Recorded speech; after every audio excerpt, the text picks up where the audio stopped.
This poem is entitled How Many Times Can a Heart Be Broken? Might be self-explanatory. But this poem is about facing multiple trials. And I know there's many out there who are facing not a trial, but multiple trials. And it seems like you are encircled.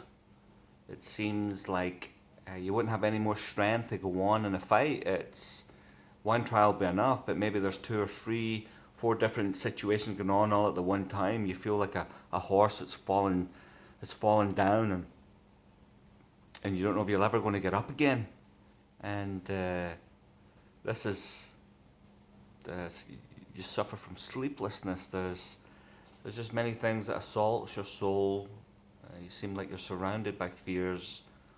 So this is a poem that asks how many times can that happen? How many times and situations can assault my soul, and can I still stand, and can I find the Lord in all of it, who would obviously give us the strength to carry on? It's a rhetorical question. Yes, of course, you will find Christ in all of your storms, but enough to know, saint, if you're facing that today, that you're certainly not alone. You're certainly not alone in the sense that there's many saints around the world who are facing multiple trials all at the same time, and the solution is the same. But God knows, and there is a place, and there's a hand that reaches down and makes a stand in that situation. God is doing a work in your life, whether you realize it or not, and that you have an enemy of your soul, whether you realize that or not as well. And of course you just have situations in life. And so when you add all of that together, and oftentimes you won't be able to figure out what is what. Is it from God? Is it from the enemy? Is it just the natural circumstances of life? But at some point, it really doesn't matter, does it? The fact is, you're facing these situations, and you cry out to God. Now, you may know that David cried out to God. Basically, are you asleep up there? And I don't see God ever angry at David's cries. And so David cries out to God, something like that. Are you asleep? Have you forgotten about me? And then he begins to think about God, and it's kind of like the formula of the Psalms. He cries out. He's honest before God, and I believe God loves that honesty. David was a man after God's own heart. Not a perfect man by any means, but he was a man after God's own heart. He was a man capable of being broken and contrite. But he was able to be honest with God. He had that kind of relationship. But then he would begin to consider the things that God had done in his life. And then suddenly the Spirit's coming down, isn't it? And it begins to turn around, and before oftentimes the psalm is over, then he's praising God.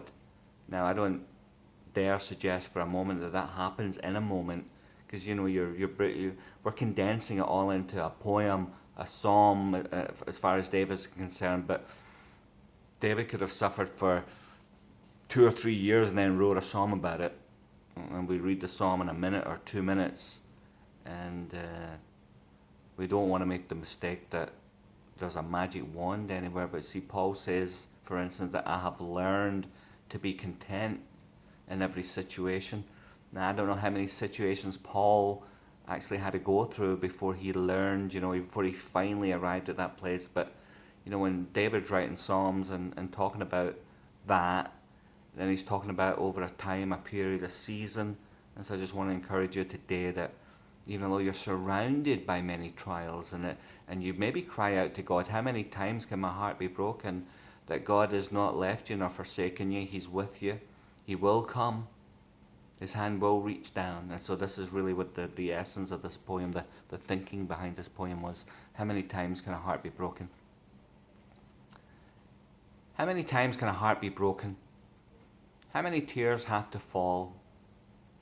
How many times do I have to forgive? Or perhaps not forgive at all? When my steps grow weary and tired, and my sleep has vanished in the night, how can I go on day by day and just not simply give up the fight? Where can I find the strength to go on when it seems that I've lost my way? How can I lift my head from the pillow, even for just one more day? Then all of a sudden I know he is there. My waiting has not been in vain. He comes to me through the fire and the flood, through the heartache and through the pain. And suddenly I have the strength to carry on.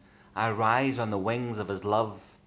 Who knew I would rise o'er this valley of death and find myself far, far above? I soar on the glorious splendour of love. On the wings of the eagle I fly.